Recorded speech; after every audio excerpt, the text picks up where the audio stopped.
நாங்கள் பெரிய ஆளு, நாங்கள் ஆதிக்கம் சொல்றதுக்காக நாங்கள் வரல, எங்கள் வாழ்வாதாரத்தை தேடாததுக்கு நாங்கள் வந்திருக்கிறோம். அப்போ எங்களுடைய அடையாளத்தை நாங்களும் தெரிஞ்சுக்கணும், மற்ற சமுதாயங்கள் தெரிஞ்சுக்கணும். எல்லாம் போல நம்ம பாண்டிச்சேரி ஒருங்கிணைப்பாளர் சொன்னது போல சுயசாதி பற்று பிரசாதி நட்பு தானே தொடர்ச்சியாக நம்ம வந்து வலியுறுத்திட்டு வரோம். எந்த மக்கள்கிட்ட சண்டை வச்சிருக்கிறோமா, ஏதாவது பிரச்சனை பண்ணிருக்கோமா? பண்ண முடியாதா? ஆனால் எல்லாம் எங்களால் செய்ய முடியும். அது எங்களுக்கு தேவையில்லை. எங்களுடைய வளர்ச்சி, எங்களுடைய முயற்சி, கல்வி, வேலை வாய்ப்பு, பொருளாதாரம், இதை தொடர்ந்து அரசை வலியுறுத்திட்டு வரோம். அப்போ எங்களுக்கான அடையாளத்துக்கு ஒரு மணிமண்டபம் கட்டி கொடுங்கன்னு கேட்குறோம். எங்களுடைய இடத்தை எத்தனை திருடுறீங்க? எங்களுக்காக ஒதுக்கப்பட்ட இடத்துல எத்தனை இடத்துல ஆக்கிரமிப்பு இருக்கு? நாங்கள் எத்தனை ஆக்கிரமிப்பு போராடி தீர்க்க வேண்டியிருக்கு. 1960 ஐயா காமராஜர் காலத்தில் இந்த சமுதாயத்திற்கு ஒரு சங்கம் உருவாக்கியிருக்காங்க சைதாப்பேட்டையில். இன்னைக்கு அந்த சங்கத்தோட இடத்தை யாருமே கேட்க வரலன்னு சொல்லி அரசு தானாகவே முடிவெடுத்து அந்த இடத்த மறுபடியும் திருப்பி எடுத்துக்கிட்டாங்க. பல போராட்டங்கள் மத்தியில் அந்த இடத்த மறுபடியும் மீட்டு கொண்டு வந்திருக்கிறோம். மீட்டு கொண்டு வந்தது மட்டும் கிடையாது, இப்போ அந்த திருடத்துக்கு அங்கே சமூக விரோதிகள் ஒன்று கூட்டியிருக்காங்க.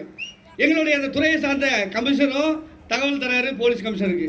அதே போல எல்லா அதிகாரிக்கும் தகவல் கொடுத்துருக்குறோம். நாங்கள் திருட வரல, எங்கள் சொத்தை மீட்க வந்திருக்கோம். அந்த சொத்தை திருடுறதுக்கு எத்தனை பேர் வரோம்?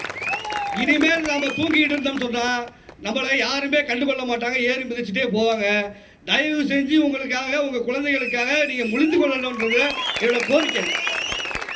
நம்மளுடைய கோரிக்கை, நம்மளுடைய உரிமையை குரல் கொடுத்தா மட்டும்தான் கிடைக்கும். நம்மளுடைய கோரிக்கை கேட்பதற்கு தயக்கம் இருந்தால் கடைசி வரைக்கும் நம்ம ஊமை ஜனங்களாக தான் இருப்போம், மேலே வரதுக்கான வாய்ப்புகள் கிடையாது. இன்றையிலிருந்து நம்ம விழுத்து கொள்ளலைன்னா நம்மளை வந்து பார்த்தீங்கன்னா பணத்துக்கு சம்மன் நினச்சிடுவாங்க. அதனால் தயவு செஞ்சு இன்னைக்கு இவ்வளவு தூரம் வந்திருக்கீங்க.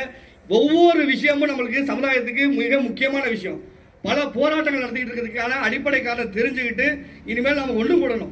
அதே போல் அரசுக்கு பார்த்தீங்கன்னு சொன்னால் தொடர்ச்சியாக இந்த மணிமண்டபம் வேணும்னு வலியுறுத்திட்டு வரோம். அடுத்தது பார்த்தீங்கன்னு சொன்னால் எங்களுடைய சமுதாயத்துக்கு தனி வாரியம் கொடுங்க. எல்லாரையும் சேர்த்து ஒன்றா இதில் அடைக்கிற மாதிரி அடைக்காதீங்க. வரக்கூடிய சலுகைகள் வந்து எங்களுக்கு தனிப்பட்ட முறையில் கிடைக்கல அப்படின்னு நம்ம அரசை வலியுறுத்துகிறோம். அந்த வாரியத்தை எது கேட்குறோம்? இப்போ இந்த எம்எஸ்எம்இன்னு வச்சுருக்கீங்க, சிறு குறு தொழில். அந்த தொழிலில் எங்களுக்கு என்ன பயன் இருக்குது? யாராவது அனுப்பிச்சிருக்கோமா? லோனை கேட்டால் நீ இடம் கேட்குற, இடத்த கேட்டால் அட்வான்ஸ் கேட்குற, அதுக்கப்புறம் அந்த கடனை போய் கேட்டால் நீ அப்ரூவல் தர, நீ அப்ரூவல் கொடுத்தா பேங்க் பேலன்ஸ் தரமாட்டா. எப்படி உன் பிழைக்க முடியும்? எந்த அடிப்படையில் நீ மானியத்தோட லோன் கொடுத்த? நீ கொடுக்கக்கூடிய நம்ம குதிரை வேண்டா சமுதாயத்துக்கு ஒரு 10 கோடி ரூபா கொடுத்துருக்கீங்க, ஒரு தனி வாரியத்தை உருவாக்கியிருக்கீங்க. அதே போல் இந்த சமுதாயத்துக்கு, இந்த விளிம்பு நிலை மக்களை மீட்டெடுப்பதற்கு ஏன் அரசு அதை முன்னெடுக்க மாட்டேங்குது? எங்களை போட்டு கிட்டத்தட்ட 10-15 தொழில் சார்ந்த சமுதாயங்கள் இருக்குது. தொழிலாளர்கள் பாதுகாப்புக்காக தொடர்ச்சி நாங்கள் வலியுறுத்திட்டு வரோம். எங்களை போன்றிருக்க சமுதாயங்களை இனக்கண்டு அந்த நிதியை ஒதுக்கி இவருடைய வாழ்வாதாரம், பொருளாதாரத்தை உயர்த்துவதற்கு ஏற்பாடு செய்வதற்கு நாங்கள் தொடர்ந்து வலியுறுத்துறமையே செவி சேர்க்க மாட்டேங்குது. அது மட்டும் இல்லை, இந்த சமுதாயத்துக்கான தனி வாரியத்தை அமைக்க வேண்டுங்கிறது எங்களுடைய அடிப்படை கோரிக்கையாக நம்ம வந்து அரசை வலியுறுத்துகிறோம்.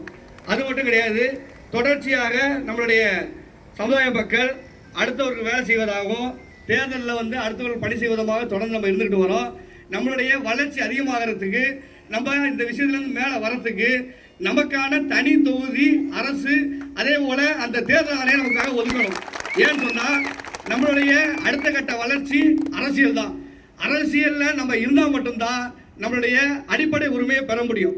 அதனால் அரசியல் அங்கீகாரம் நமக்கு முக்கியம். அதுக்காக தான் உங்களுக்காக உருவாக்கப்பட்டது தேசிய சமூக நீதி கட்சி.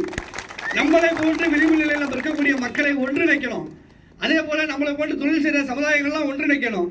அனைத்து சமுதாயத்துக்கும் போராடுறதுக்கு தான் இந்த அரசியல் கட்சி நம்ம இங்கே வச்சிருக்கோம். இந்த தேசிய சமூக நீதி கட்சி அடுத்தவர்கள் உதவி செய்து அடுத்தவர்கள் முன்னேற்றுவதற்காக இந்த கட்சி உருவாக்கப்பட்டது என்பதை மக்களிடத்தை தெரியப்படுத்துவதற்கு நீங்கள் அத்தனை பேர் தயாராக இருக்கணும். எனவே இந்த காவல்துறை இருக்கக்கூடிய அரசாங்கம் எங்களுக்கான ஒரு வாய்ப்பை உருவாக்கி கொடுங்க. எங்கள் மக்கள் வந்தால் அவளை ஏதோ பார்க்குற மாதிரி பார்க்காதீங்க. நாங்கள் கொடுக்குற மனுவை கொஞ்சமாவது படித்து பாருங்க. நீங்கள்லாம் படித்தவங்க, எங்களுடைய மனுவில் நல்லது இருந்தால் நல்லது செய்யுங்க, தவறு இருந்தால் சொல்லுங்கள், மாற்றிக்கிறோம். அதுக்காக காவல்துறை எங்களுக்கு உதவி செய்யணும்னு கேட்டுக்கொண்டு இது வரைக்கும் இந்த இடத்துல இருந்து எங்களுக்கு பாதுகாப்பு வழங்கிய காவல்துறை, அதே போல் ஊடக நண்பர்கள், வெளியூர்லேருந்து பல இன்னல்கள் மத்தியில் இருந்து இந்த இடத்துல வந்து நம்ம ஆர்ப்பாட்டத்தில் கலந்துக்கிட்டு நம்முடைய குரலை உயர்த்தி காட்டி உரிமைக்கான அந்த கோரிக்கையை அரசுக்கு முன்வைக்கிறதற்காக வந்திருக்கக்கூடிய நம்முடைய சொந்தங்கள், கட்சி நிர்வாகிகள், பேரவை நிர்வாகிகள், வந்திருக்கக்கூடிய அத்தனை பேருக்கும் நன்றி பாராட்டி விடைபெறுகிறேன். நன்றி, வணக்கம்.